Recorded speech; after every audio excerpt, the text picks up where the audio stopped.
Assalamualaikum warahmatullahi wabarakatuh. Selamat sore, selamat siang, selamat pagi semuanya. Hari ini kita akan membahas tentang tryout SIMAK 4 ya. Nah, di mana tryout SIMAK 4 ini banyak diambil dari soal-soal KKI ya. Nah, soal KKI yang keluar kemarin itu biasanya jadi patokan untuk soal SIMAK reguler. Ya, mungkin adik-adik sekalian bisa nanti disimak dan dipelajari berulang-ulang. Semoga soal SIMAK KKI yang muncul di tahun ini itu mirip dengan SIMAK reguler ya. Oke, kita lanjut aja. Nomor satu adalah di sini ada percobaan ya, di mana percobaan ini untuk menentukan laju reaksi ya. Nah, bagaimana cara nyari orde dari P dan Q? Nah, seperti udah kita pelajari kemarin ya, kalau rumus laju reaksi itu P sama dengan K kali konsentrasi P pangkat ordenya kita misalkan X dengan Q pangkat ordenya kita misalkan Y, gitu ya. Nah, tapi hati-hati, di sini adalah waktu, ya. Nah, waktu itu berbanding dengan P. Jadi, kalau di fisika kan P itu S dibagi T, ya. Kalau di kimia, itu sama, ya 1/T perbandingannya, ya. Kenapa? Karena kalau lajunya cepat, otomatis waktunya akan singkat, akan pendek, gitu ya. Jadi kalau P-nya besar, T-nya akan kecil berbanding terbalik. Jadi P itu 1/T. Ya. Nah, seperti kemarin udah pelajarin, kalau mau nyari P, ya, cari P, cari X ya. X itu punya P, berarti pakai yang Q-nya sama. Percobaan berapa yang Q-nya sama? Percobaan 1 dan 2, ya. 1 dan 2. Nah, kalau percobaan 1 dan 2 berarti P1/T2. Hati-hati, ini dibalik ya jadinya ya. Jadi di sini adalah P2 dibagi P1. Nah, dibalik 1, 2, 2, 1, pangkat X gitu ya. P1-nya berapa? P1-nya 36, P2-nya 9. Nah, P2-nya 0,2, P1-nya adalah 0,1, pangkat X ya, pangkat X ya, 0,1 coret ya. Nah, kemudian di sini 4, ya, 39 bagi 9, 0,2 bagi 0,1, 2, 2 pangkat X. Berarti X-nya adalah pangkat 2, gitu. Nah, ini mirip kayak soal SIMAK KKI kemarin, ya, di mana P-nya itu nggak ada yang kembar sama sekali. Nah, bagaimana kalau P-nya nggak ada yang kembar untuk nyari Q? Nah, kalau mau cari punya dari order dari si Q, otomatis kalau P-nya nggak ada yang sama, yang penting Q-nya harus beda. Ya, kamu bebas mau pakai percobaan 1 dan 3 atau 2 dan 3. Ya, kita ambil misalkan 1 dan 3 misalkan ya. 1 dan 3 berarti 1 dan 3 kita misalkan jadi P1/T3. Nah, P-nya nggak sama kan? Kalau P-nya nggak sama, kita masukin. Ya, jadi P3 dibagi P1, jangan lupa dibalik ya. Pangkat X-nya udah dapat 2, ya. Dan Q-nya 0,1. Nah, Q berapa? Q3/1. Q3/1 pangkat Y. P1-nya 36 per 2. P3/P1. P3-nya 0,3 per P1-nya 0,1. Pangkat 2, ya. Q3-nya berapa? 0,2 per 0,1 Q1-nya pangkat Y, gitu ya. Ini ya, ini per ini. Nah, ini kita coret 18. Ini kan 3 pangkat 2 9. 2 per 1 2 pangkat Y. Ini kan coret ya. 2 otomatis 2 sama dengan 2 pangkat Y. Jadi Y-nya adalah 1. Nah, gitu. Nah, kalau di SIMAK KKI kemarin, saya ditanya R sama S ngaruh nggak laju reaksi? Jawabannya R sama S itu tidak mempengaruhi laju reaksi. Kenapa? Karena dia adanya di produk. Jadi produk itu tidak mempengaruhi laju reaksi. Sedangkan kalau reaksi, nah ini yang mempengaruhi laju reaksi. Semakin banyak P sama Q konsentrasinya, maka laju reaksi juga makin cepat, gitu ya. Maaf.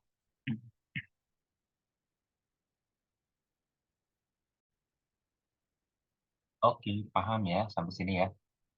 Oke, kalau paham kita lanjut ke soal nomor 2.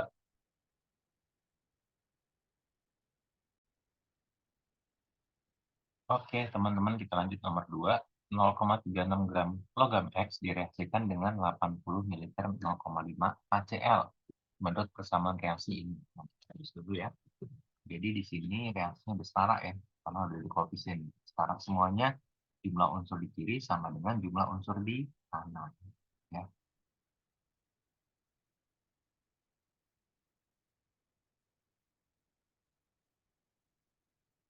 Nah, gitu ya.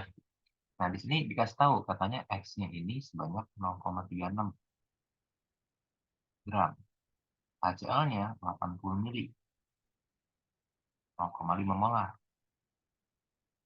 Dan katanya gas hidrogen yang dihasilkan dalam wadah 1 liter memiliki tekanan 0,369 pada suhu 27 derajat Celcius.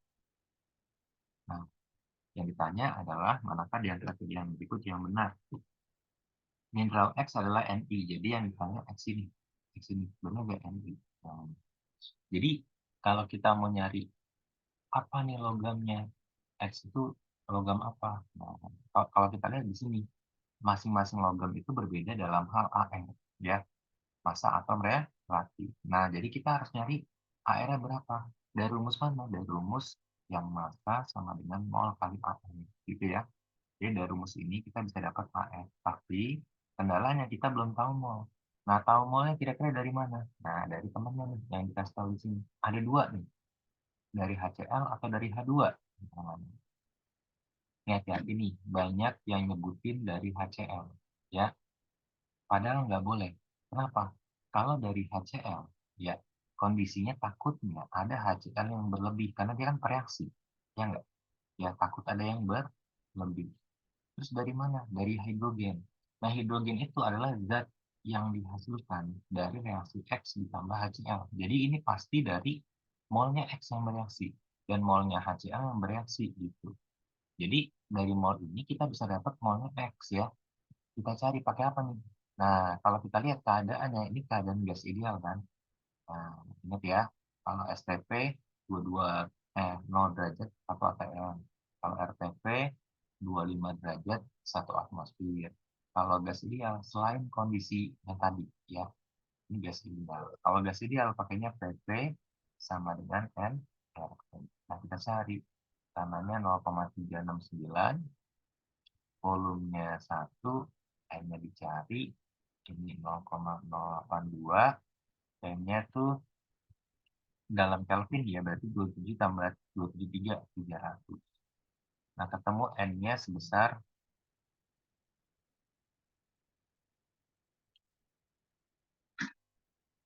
0,015 ya. 0,015. Nah, pindahin ke sini. Ya, berarti ini massa 0,36, N-nya 0,015, ya kan? AR-nya ditanya. Nah, ketemu AR-nya adalah 24. Oke. Nah, ketemu deh. Yang AR 24 apa? Oh, magnesium. Oh, berarti ini jawabannya Mg. X itu adalah Mg. Temu. Nah, ini berarti salah ya. Nah, kalau Mg berarti di sini harusnya Mg ditambah Cl2, Mg Cl2. Ini juga salah. Satu salah, tiga udah pasti salah kan? Ya enggak? Udah ketemu. Tanpa kita nyari nomor 3 sama nomor 4, kita udah dapat jawabannya adalah 4 saja. Karena satu salah, tiga pasti salah. Cek dua, dua salah. Ya udah 4 aja. Gitu ya. Oke?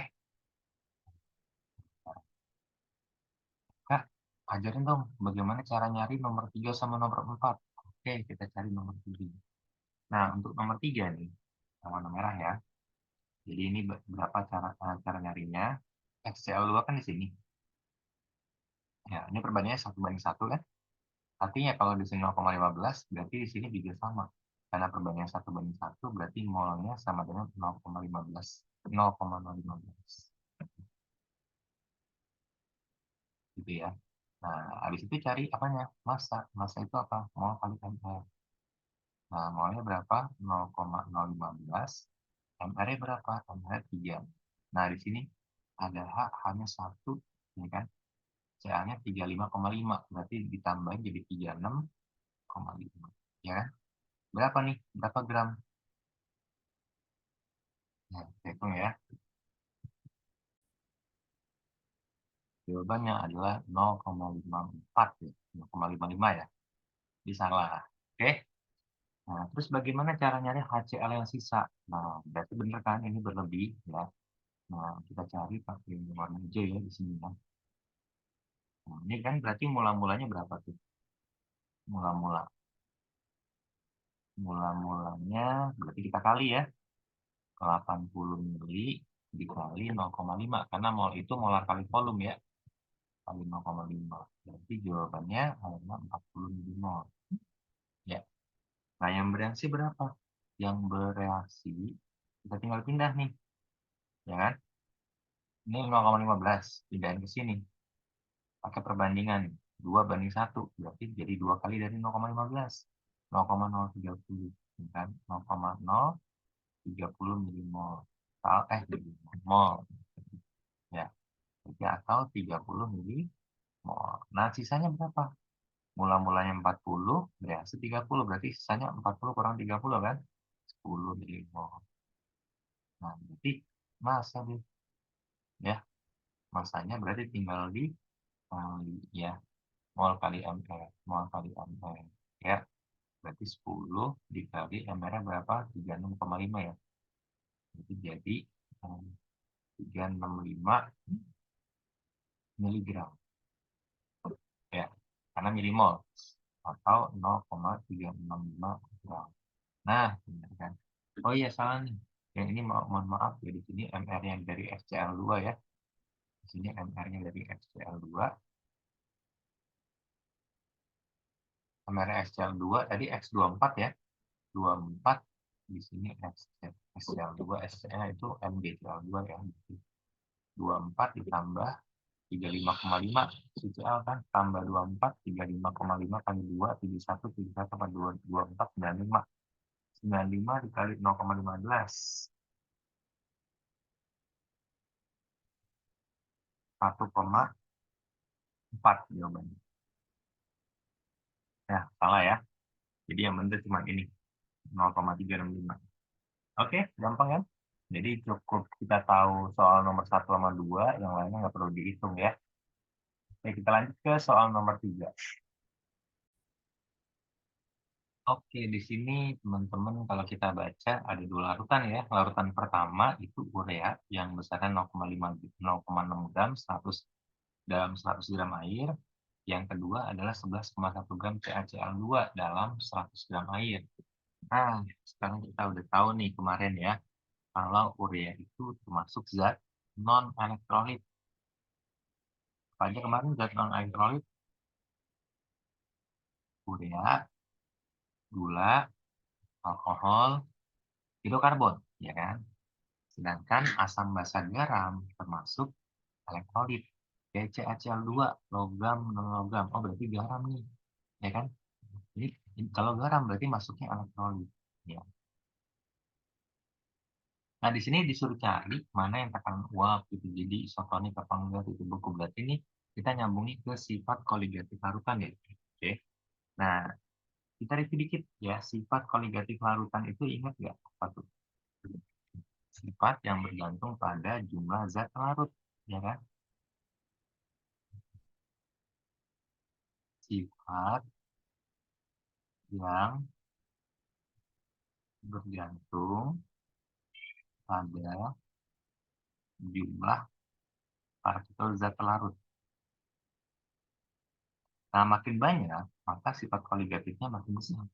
Ya, nah, kalau dia makin besar, kalau zat larutnya makin besar ya, apa aja yang makin besar? Nah, yang makin besar, yang sebanding berarti kan, ada dua. Yang pertama, titik didih, ya kan, TB. Sama yang kedua, tekanan osmotik. Tekanan osmotik itu P, ya, P. Nah, gitu. Nah, sedangkan yang makin kecil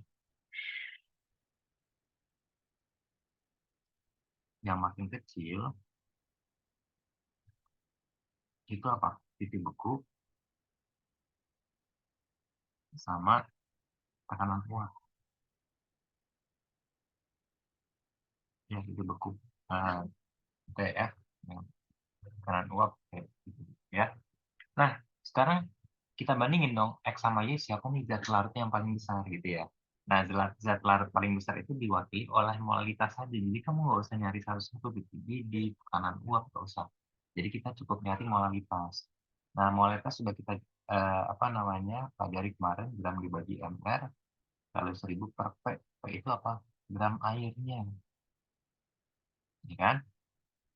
Oke, jadi kita masukin untuk nyari molal yang ini. Yang pertama 0,6 dibagi 60, ya kan mr-nya dikali 1000 per gram airnya 100.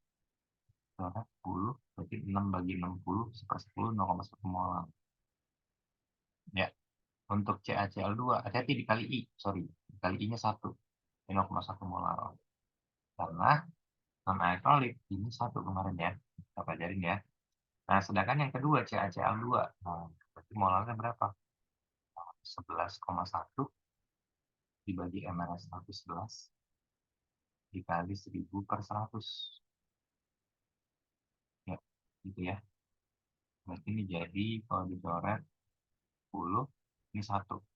1 dikali I-nya CaCl2, berarti Ca-nya ada 1, Ca-nya ada 2, berarti ini 3. Ya, berarti kali 3. Berarti 3 molar. Ya, 3 molar. Nah, udah ketahuan dong. Berarti yang zat larutnya besar adalah CaCl2. Berarti karena dia titik didih itu sebanding sama zat larut, jadi titik didih Tb sama Pi ya untuk dua larutan ini adalah si CaCl2, berarti Y lebih besar daripada X. Tapi untuk Tl sama P, nah karena berbanding terbalik kan, jadi makin banyak zat larut dia makin kecil. Jadi yang banyak kan si Y, berarti Y pasti lebih kecil daripada X, Y, ya. Jadi kita cek jawabannya, larutan dia mempunyai tekanan uap lebih tinggi dari larutan X. Tekanan uap Y-nya lebih tinggi, salah ya, harusnya lebih kecil ya. Salah. Y mempunyai titik didih lebih rendah, salah. Y-nya harusnya titik didihnya Tb-nya lebih tinggi ya. Isotonik, salah. Isotonik itu artinya tekanan osmosisnya sama. Ya, tekanan osmosis sama. Nah, salah nih. Nah, kedua larutan mengandung jumlah partikel terlarut yang sama banyaknya. Beda ya, 0,1 sama 3 zat larutnya udah beda. Nah, titik bekunya lebih tinggi X katanya. Bener ya, X lebih tinggi. Jadi jawabannya adalah yang E. Oke, oke, sip.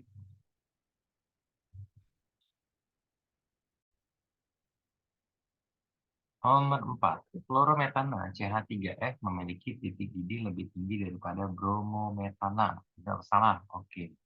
Nah, ingat nggak titik didih itu dipengaruhi oleh gaya antar molekul. Siapa yang paling tinggi waktu itu? Hidrogen. Dipol yang kedua. London yang ketiga. Gitu kan. Nah, sekarang kita cari dulu nih. CH3F sama CH3Br itu gaya antar molekulnya apa? Gitu ya. Nah, CH3F sama CH3Br ini mirip nih. Oh, berarti ini hampir sama gaya antar molekulnya. Nah, ini kalau kita lihat, CH3F itu ingat ya, senyawa karbon kalau terikat oleh gugus selain C sama H, maka dia polar. Waktu itu ingat kan? Oh, ini polar berarti. Ini juga polar. Karena gugus karbon terikat ada unsur lain selain C sama H. Polar. Oh, artinya apa? Dua-duanya punya ikatan dipol-dipol. Nah, ini juga dipol-dipol. Loh, jadi siapa yang lebih tinggi kalau sama-sama dipol-dipol? Nah, kalau sama-sama dipol-dipol, berarti kamu cari yang MR-nya lebih gede. Ingat kan kemarin, kalau hidrogen itu yang paling besar F dulu, karena elektron negatifnya besar, O, baru N, gitu kan. Tapi kalau London sama dipol-dipol, kalau dia sama, maka yang dilihat adalah MR, ya. Siapa yang MR lebih besar? Ini kan ada L, Cl, BRI. Nah, ingat ya, makin ke bawah, ini berat molekulnya makin besar. MR-nya besar. Artinya, kalau MR-nya besar, berarti CH3Br mempunyai MR lebih besar daripada CH3F. Ya. Nah, berarti jawaban ini salah. Harusnya CH3F karena MR-nya lebih kecil, dari dia harusnya lebih rendah, bukan lebih tinggi. Ya. Jadi salah. Sebabnya salah. Sedangkan kalau yang ini CH3F memiliki ikatan CF yang lebih kuat daripada ikatan CBr pada ikatan CH3BR. Nah, kalau bicara ikatan siapa yang lebih kuat, maka kita lihatnya apa? Lihatnya ke elektronegatifan. Kalau ke elektronegatifan besar, maka ikatannya kuat. Kok bisa sih? Karena ke elektronegatifan itu ingat nggak definisinya? Ya, kemampuan suatu unsur menarik unsur lain supaya berikatan kimia. Artinya kalau elektronegatifan besar, maka ikatannya kuat. Ya, gitu. Nah, sekarang yang paling kuat, ya siapa nih elektronegatifannya? Nah, itu kan? Jadi makin ke atas makin ke kanan. Yang kemarin tuh udah dijelasin ya. Yang makin besar apa tuh? Yang makin besar adalah bakpao, ya kan? Ingat ya kemarin ya, bakpao menjabat. Nah, salah satunya K-nya apa tuh? Ke elektronegatifan di sini. Ya, B-nya bukan logam, jelasin aja deh. Ya, bukan logam, hanya apa? Unitas elektron, P-nya potensial ionisasi atau bahasanya energi ionisasi,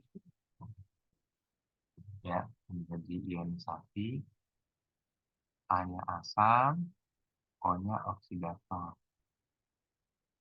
Ya, sedangkan yang makin kecil itu jabar, ya, jabar jari-jari, basah, reduktor, ya kan? Nah, jadi yang paling besar bilang saja yang paling atas kan, yang paling atas CF. Jadi CF lebih besar, benar, lebih kuat ya. Jadi jawaban ini benar. Salah dan benar. Berarti D. Jika statement salah dan alasannya benar, jawabannya D. Gampang ya? Oke. Ini soal asli sama kata I ya. Kayak gini. Jadi kamu pelajarin.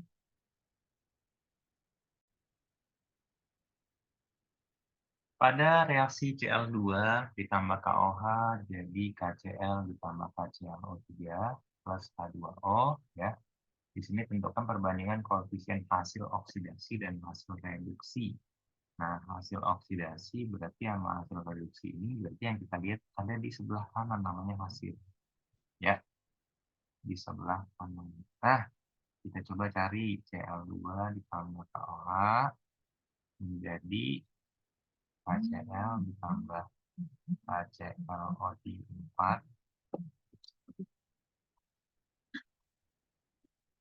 ditambah H2O. Ya. Nah, di sini berarti bagaimana cara nyarinya? Nah, ingat kan? K golongan 1 tetap, O golongan 2 min 2, H golongan 1 plus 1. Nah, berarti yang berubah cuma Cl. Kita garis ke Cl sini. Nah, gitu kita garis di sini ya. Nah, di sini kalau kita lihat nih Cl2 sama KCl kan beda. Cl-nya di sini ada 2, di sini Cl-nya ada 1. Jangan lupa sebelum dicari biloxnya setarakan dulu. Setarakan per garis ya. Per garis bukan per total ya, per garis ya. Jadi Cl-nya 2 nih kali 2 berarti karena di sini 1. Ini juga sama, Cl-nya ada 1 di sini 2 kali 2. Nah, habis setarakan per garis itu cari bilox total ya. Cari bilox total. Jangan lupa cari bilox total itu dikali koefisien. Kali koefisien. Jadi misalnya begini. Ini Cl2 kan unsur 12. Unsur 12 berapa biloxnya? 0. Oke ya. K plus 1 kan? Ya enggak? Supaya jadi 0 berarti Cl-nya min 1. Tapi karena di sini ada 2, kamu kali 2. Ya, dikali nih. Jadi di sini min 2. 0 ke min 2 turun sebesar 2. Kalau turun berarti reduksi. Gitu ya. Nah, di sini K plus 1, O min 8 berarti Cl-nya plus 7 kan? Plus 7 kali 2 berarti plus 14 ya. 0 ke 14 naik sebesar 14 elektron. Dah, tinggal kita kali silang. Ini kali 7, ini kali 1. Ya, berarti ini kali 7 jadi tambah 1 ya. 7 tambah 1 di sini jadi 8. 8 Cl2 gara-gara di sini 7 di sini 1 ya. Tambahin ya. Ditambah nih belum nih KOH belum. Nah, ini dikali 7 jadi 14 KCl. Terus ini dikali 1 jadi 2 HClO4. Ditambah ini belum. Nah, sebenarnya udah tahu kan hasil oksidasi. Hasil oksidasi berarti kan KClO4 nih. Ya, KClO4 banding hasil reduksi. Hasil reduksi kan ini. Ini reduksi berarti hasilnya KCl. Banding KCl. Langsung ketemu. KClO4 2, KCl-nya 14. Atau 1 banding 7. Jadi jawabannya ini ya. Oke.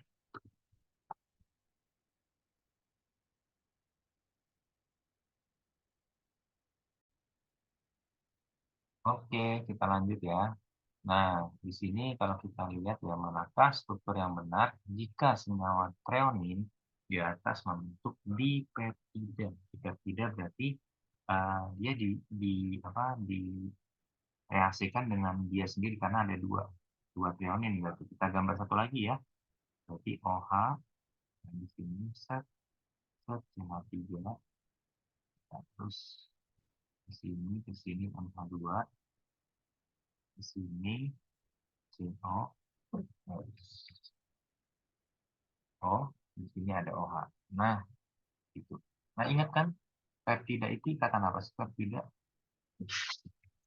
itu ikatan yang terbentuk jika COOH ya bereaksi dengan NH2. Nah, dulu kalau belajar polimerisasi ya. Nah, nanti si OH-nya akan mengambil satu H dari sini. Nah, kemudian nanti si CO-nya nanti berikatan dengan N. Jadilah suatu peptida. Nah, peptida itu ikatan antara C karbonil, C rangkap O dengan NH. Nah, ini yang disebut peptida. Ya, ikatan peptida. Nah, artinya apa? Artinya berarti di sini si COOH ini akan mengikat NH2 di sini nih. Jadi OH di sini akan mengambil H dari sini. Satu. Nanti otomatis yang ini akan dikatakan dengan N di sini. Jadi yang mana yang benar? Nah, gampangnya gini. Berarti habis C rangkap O langsung N ya. Ini C rangkap O salah di sini. C rangkap O lagi salah. C rangkap O, N. Nah, ini benar nih. C rangkap O lagi salah lagi. C rangkap O lagi salah. Nah, yang benar yang ini. Ya, karena C rangkap O langsung berikatan dengan N membentuk suatu ikatan peptida. Ini kan sebenarnya sama nih. Cuma ini dikatasin di belok ke atas ya. Oke, bisa kan? Jadi peptida itu C rangkap O dengan N. Pas ya ini ya. C rangkap O dengan si N.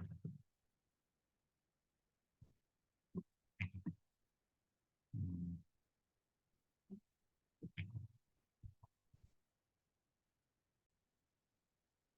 Oke, kita lanjut ke soal nomor 7. Nah, ternyata simak KKI keluar isomer ya.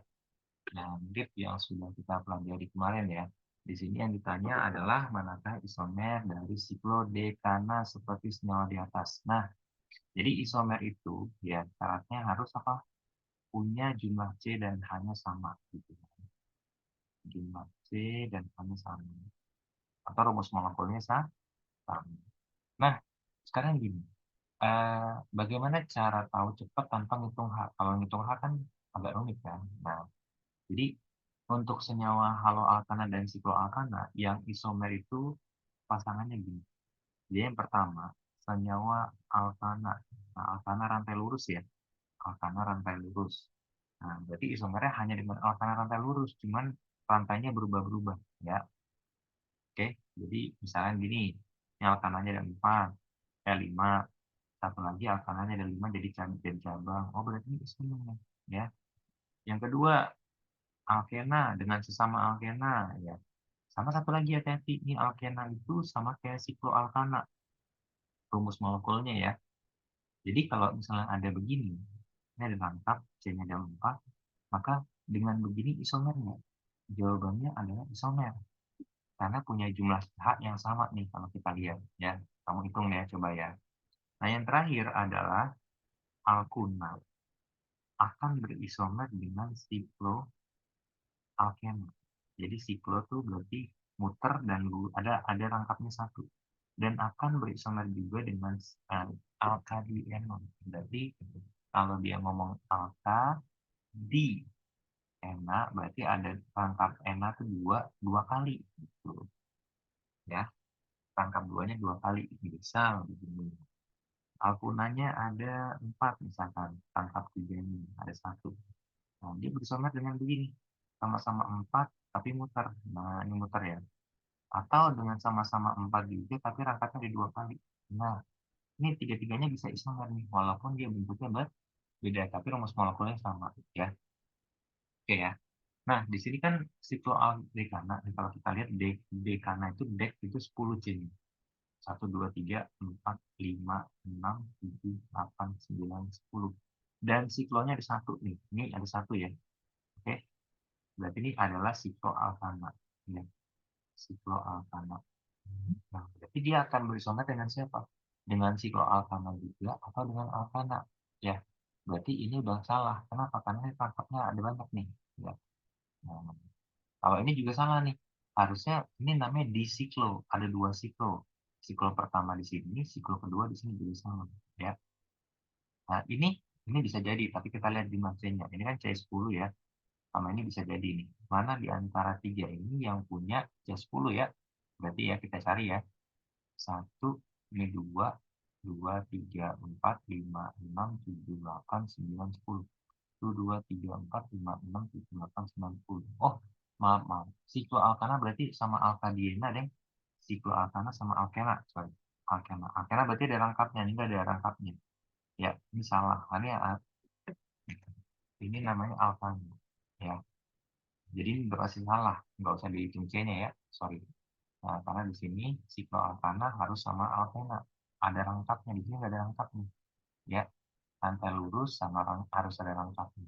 Nah, berarti yang benar antara ini sama ini. Kita cek. Satu, dua, tiga, empat, lima, enam, tujuh, delapan, sembilan, sepuluh, sebelas. Nah, itu 11 salah ya. Satu, dua, tiga, empat, lima, enam, tujuh, delapan, sembilan, sepuluh. Nah, ini itu 10. Jadi jawabannya adalah yang E. Ya,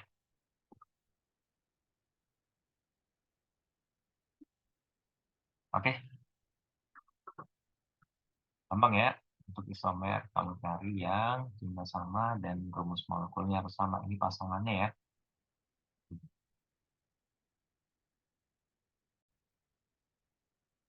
Oke, kita lanjut ke soal nomor 8. Gas oksigen di Florida disintesis. Nah, reaksinya begini, reaksinya.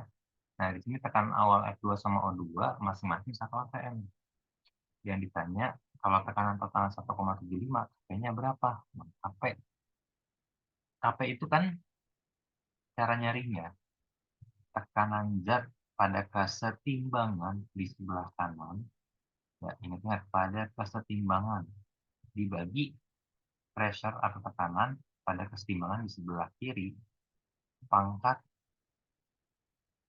koefisien. Ya. Nah, nah ini sering keluar jebakan di sini. Ya, jebakannya gimana caranya? Kalau KP yang ikut fasenya cuma gas. Lihat ini keluar di simak KKI kemarin. Kalau KC yang ikut fasenya cuma apa? Gas dan aqueous. Nah, kemarin yang keluar di simak KKI KC. Yang ingat-ingat, KC itu cuma gas sama aqueous. Jadi kalau ada fase selain gas sama aqueous, jangan dimasukin. Nah, ini kebetulan yang dibikin adalah gas semua ya untuk KP. Berarti ikut semuanya ya. Nah, sebelum kita masukin ke KP, maka kita harus cari dulu berapa tekanan pada saat setimbang. Ya kan dikasih tahu mula-mulanya doang ya. Jadi kita tulis ya 2F2 ditambah O2 jadi 2F2. Kita bikin S ya. Kita bikin S ya. Terus di sini ada mula-mula F sebesar 1, ini juga 1 ya. Nah, terus yang kemudian karena di sini belum ada apapun informasinya, adanya P total pada saat setimbang. Jadi P total di sini kalau ditambahin 1,75 atm. Nah, berarti karena nggak ada apapun informasi di soal, ini kita misalkan X saja ngikutin koefisien. 2, 2x, 1, 1x, 2, 2x gitu ya. Yang di sini 1 min 2x, yang di sini 1 min x, yang di sini 2x. Nah, ini kalau ditambahin semua 1,75 ya. Oke. Jadi 1 min 2x ditambah 1 min x ditambah 2x, tekanan totalnya sama dengan 1,75 dalam kamus ini. Dicoret ya. 1 tambah 1, 2, min x ya, cuma bisa 1,75. Pindah ruas, x-nya berarti 2 dikurang 1,75 berarti 0,25. Nah, kalau udah dapat 0,25, berarti di sini dapat nih timbangnya 1 dikurangi 2 kali 0,25. Berarti 1 dikurangi 0,5 kan? Berarti 0,5. 1 dikurangi 0,25, 0,75. 2 dikali 0,25, 0,5. Masukin ke sini. Ketemu, baru KP. Kanannya berarti OF2. Pangkat koefisien. Koefisiennya berapa? 2. Per kirinya siapa? F2. Pangkat koefisiennya 2 lagi. Siapa lagi? O2, pangkat koefisien 1. Berarti jadi berapa nih? 0,5 kuadrat per F2-nya 0,5 kuadrat dikali 0,75. Kuadrat ya. Set. Berarti 0,1 dibagi 0,75.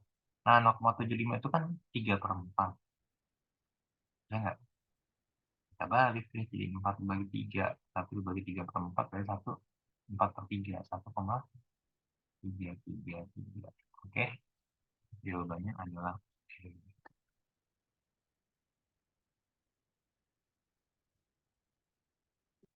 Oke, dipahami ya. Kita lanjut.